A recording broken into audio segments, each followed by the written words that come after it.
everybody, and welcome back to my channel. So today I'm doing something that is not military related.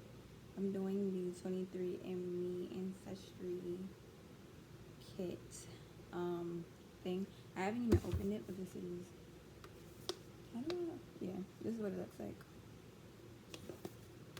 I'm gonna open it.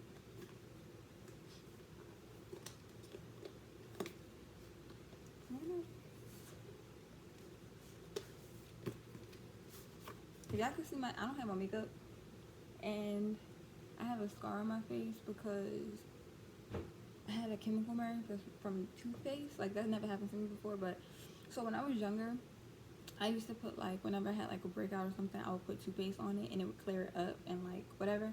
So I did that for the ones that I had over here, and it burnt my face. So I'm still trying to like heal the scars or whatever. And I don't have my makeup, but yeah.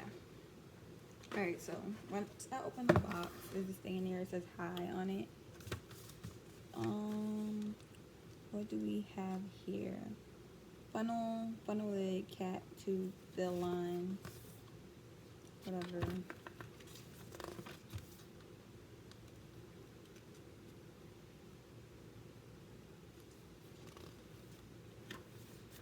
Okay, let's get started. No app, no worries. Follow 8 easy steps to get started. So I have to get the app. So let's see. I'm like an old person when it comes to technology.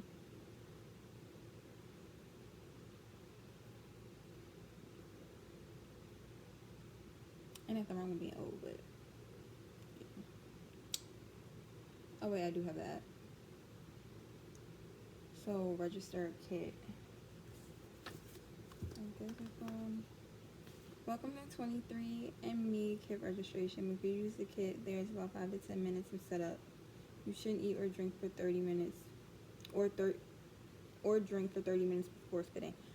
So I didn't eat anything, which is a good thing. I got tea right here, but I didn't eat it because I had like I had a feeling I was gonna say something like that.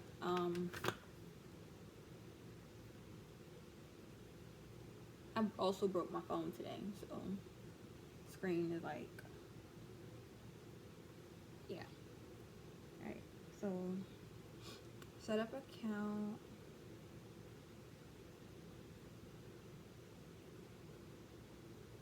I'm gonna sign in with Google.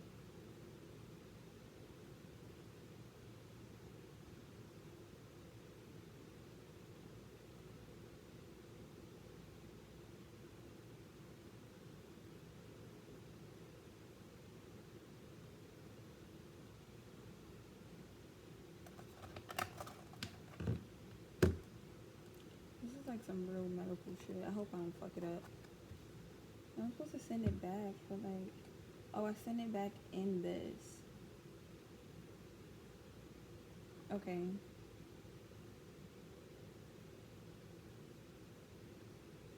See, it has a like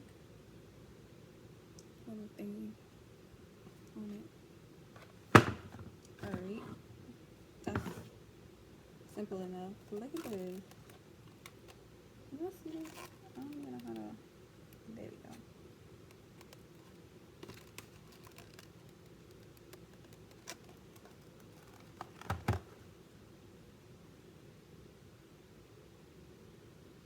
Alright, so I gotta scan the tube. This is like some real medical stuff. For real, for real. I feel like I'm supposed to have Dawn BSI. I'm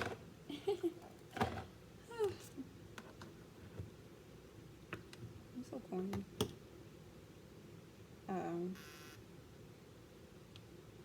90319.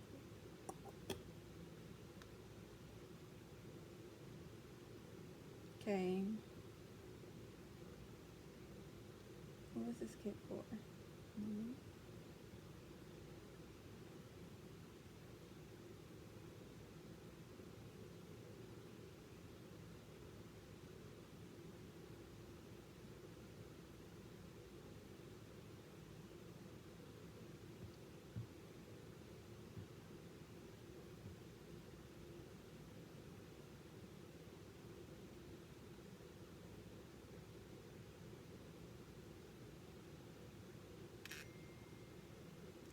You know what's crazy?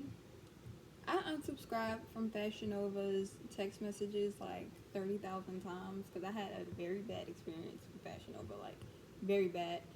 Halloween is my favorite holiday and they messed that up for me. But that's another story for another day.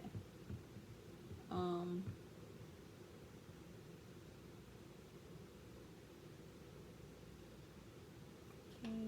I'm sorry, y'all. Attention to building, attention to building. If you're attempting to cack out, you must have your globe out. I say again, if you're attempting to cack out, you must have your globe out. It's dark outside. It gets dark so fast. Additional.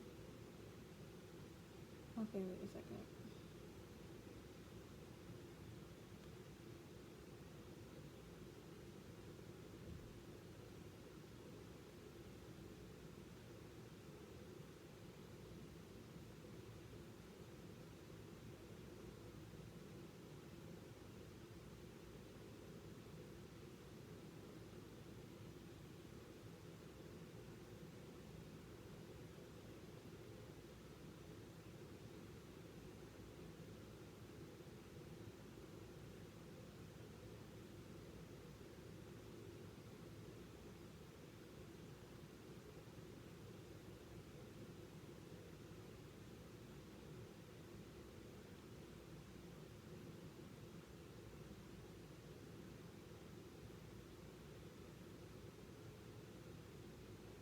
Okay.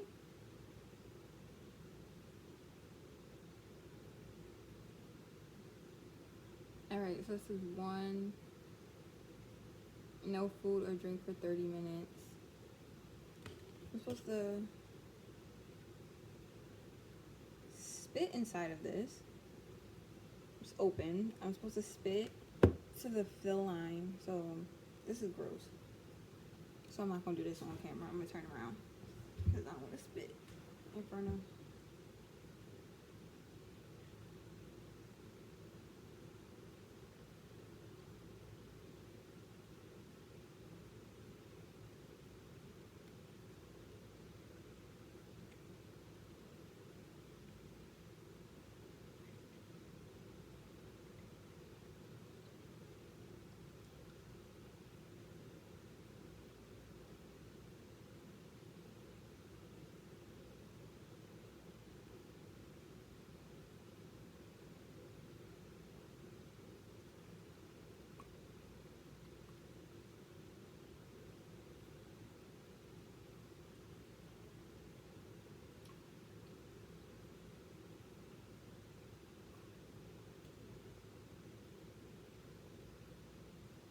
Okay, and then it says to close the funnel.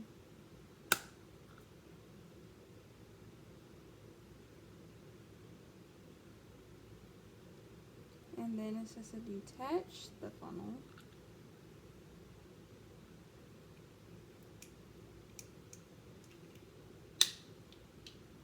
That's gross. And then to screw on the cap, I just broke the fucking lid for no reason. I don't know why I did that. I really don't.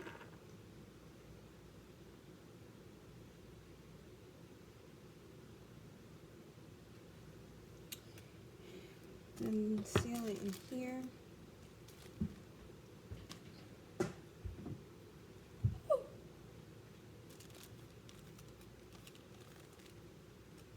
So put it in this thing.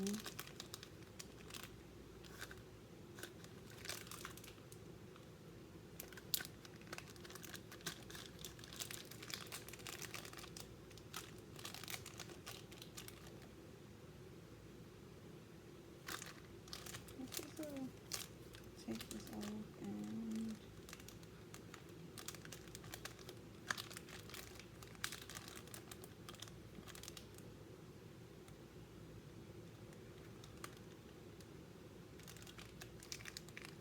okay, seal and bag,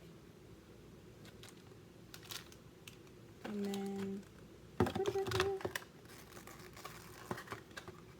I'm gonna just put it back in here because I feel like that's probably what I'm supposed to do.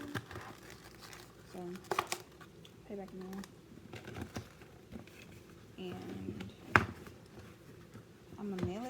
tomorrow. And then when I get my results,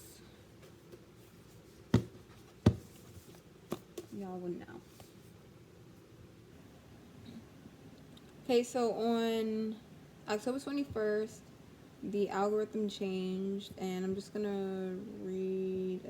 Am I going to? Okay, so this is the step-by-step. It says, so step by one, assigning. First, we just separate the customer's genome data into little segments, like boxcars on a train. Each boxcar contains the data for about 300 DNA markers out of a total of 650,000 that we test for our genotyping chip. And dividing 6,550 by 300 DNA markers, you get about 2,000 boxcars. For each 2,000 DNA boxcars, the algorithm picks the most closely matched genetic population out of the 45 we currently have and a bunch of head-to-toe matchups. And then step 2, smoothing. The next step of the algorithm is called smoothing because it makes the results from the first step less noisy. And in this step, we use information from neighboring DNA boxcars to make a more informed decision about the most likely ancestry of individual boxcars. Let's say a boxcar seems to match Sudanese ancestry, but many of the surrounding boxcars match Ethiopian with high confidence. Sudan and Ethiopia are neighboring countries. The smoother uses the information to adjust the prediction for that middle boxcar and assigns Ethiopian instead. Okay, that makes sense, right? So it's like, so if something matches Sudanese ancestry, but a lot of what is surrounding it, I guess the DNA surrounding it matches the country next to it, then it's probably more so likely the country next to it rather than that country itself. Alright, so I'm not going to read the whole thing because that was a lot. But going into my ancestry report, right? So the first one I'm going to go over is the report before the algorithm update, which is obviously, not obviously, but I'm 78.2% sub-Saharan African. So it's 68.1% West African, 26.3% like Liberian,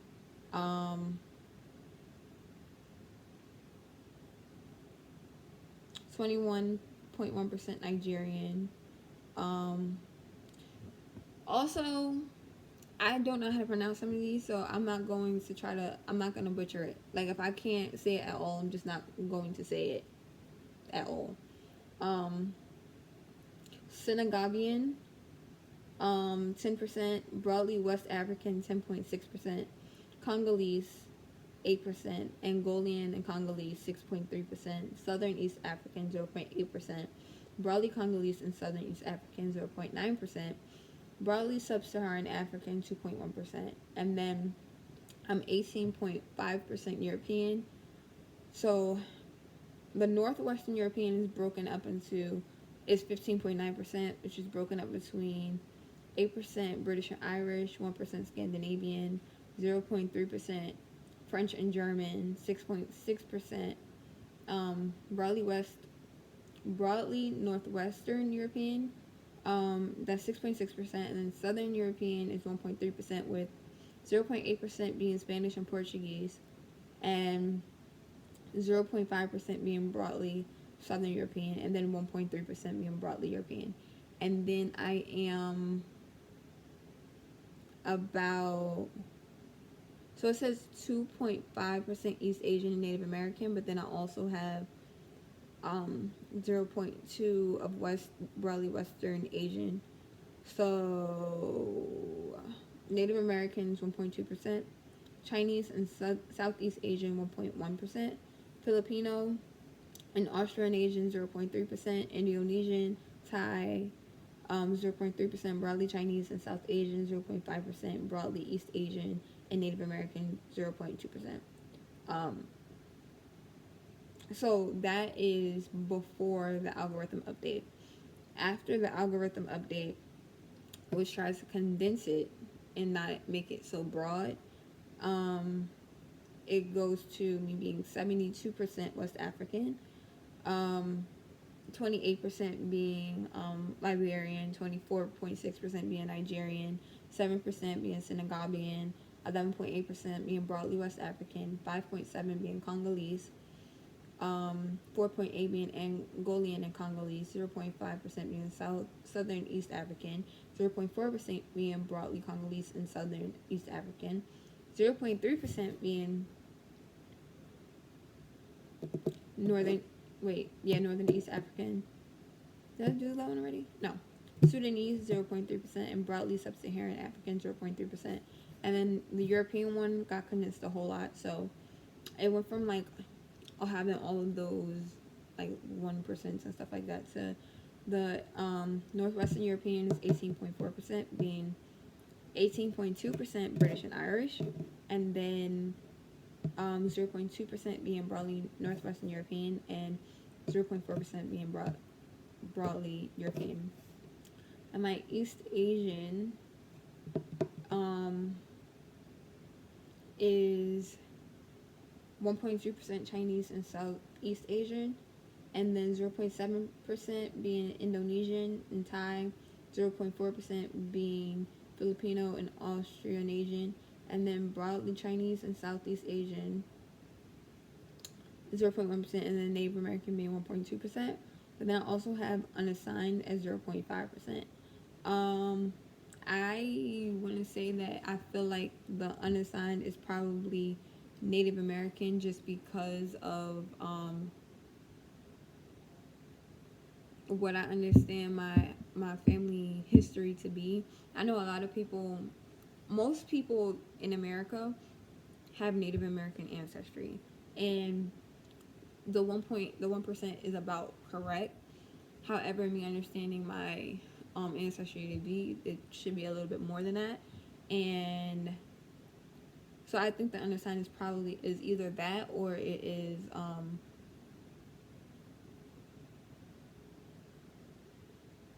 in the European, because I understand someone in my ancestry line to have been German, and this completely doesn't have German in it at all. It just says British and Irish. So, but I understand there to have been German in my ancestry. So it's either one of those two, I believe. But then the other thing that I wanted to go through is, what did I say I wanted to do?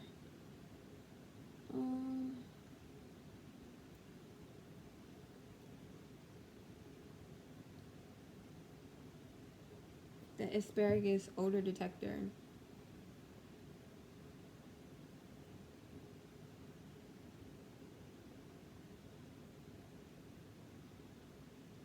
So this is kind of like, come on. Oh, okay, there we go. So, like on the app, it has like little things like this. It'll tell you like, okay, according to your genetics, you're least likely to be able to smell this, or you're least likely to have this, or you're least likely for your hair texture to be this way, or for your hair color to be that way, different things like that. So,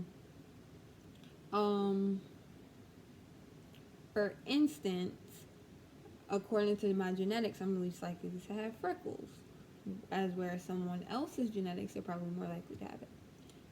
So the asparagus says that your genetics make you unlikely to be able to smell the asparagus odor in your urine.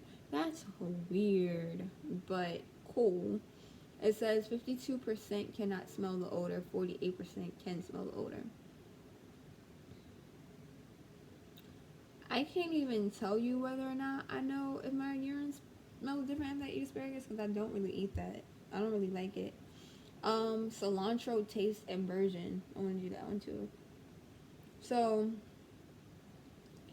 it says you have slightly higher odds of disliking cilantro based on your genetics.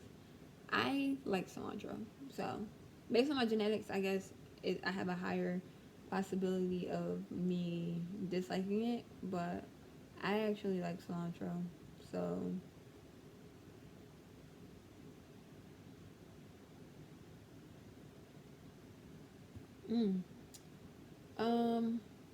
sweet versus salty.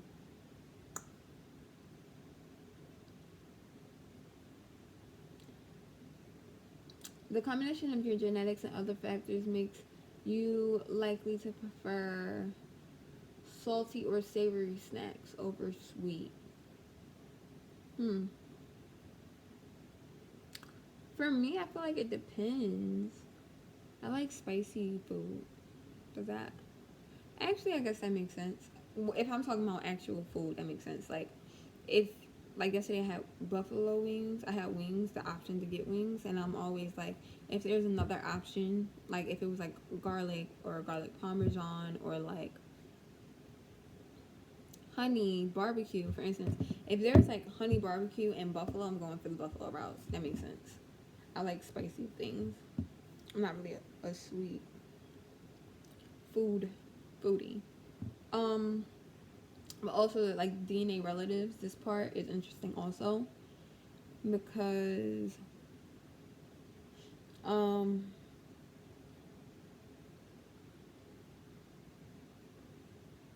yeah. So your relatives that you may or may not know, um, if they do the test and they go up on here and like you can reach out to them and different things like that. So that's kind of cool. I didn't know that my aunt did this. Like my aunt that I actually do know, and she popped up as a genetic match to me, which is cool. And then there's also goes down kind of like your lineage, kind of. So it's like people you didn't think you would be related to that you are related to. And then also they have this physical features part. So with your, it says cheek dimples, says your genetics predict 56% chance you do not have dimples, 44% chance you do have dimples. I have an Indian dimple when I smile really hard and it's here, but that's neither here nor there. A cleft chin I don't have. It says 93% chance you don't have it, so I don't have that. Dandruff. It says that my genetics predict 58% chance that I have had dandruff. When I was younger, I did suffer really bad with dandruff. 76% chance I have detached earlobes, and I do. And then it also goes into your earwax type, which is kind of weird, but it's this one's real, like a wet, sticky earwax. And then it talks about your chances of having of what eye color you have. Finger length ratio, freckles, like I said, hair photo bleaching, which I do experience. And then the only thing that's kind of off with this is that, so it says with the hair texture, because I think most of the tests that they did was based off of European ethnicity. This is going based off of my genetics and not my ethnicity. And like when you add in different ethnicities into things, it kind of sort of changes. So it says that I have a 2% chance of having very tight curls. I actually have very tight curls. Well, not obviously, but my ethnicity is African American, and I have very tight curls, I guess, because of that.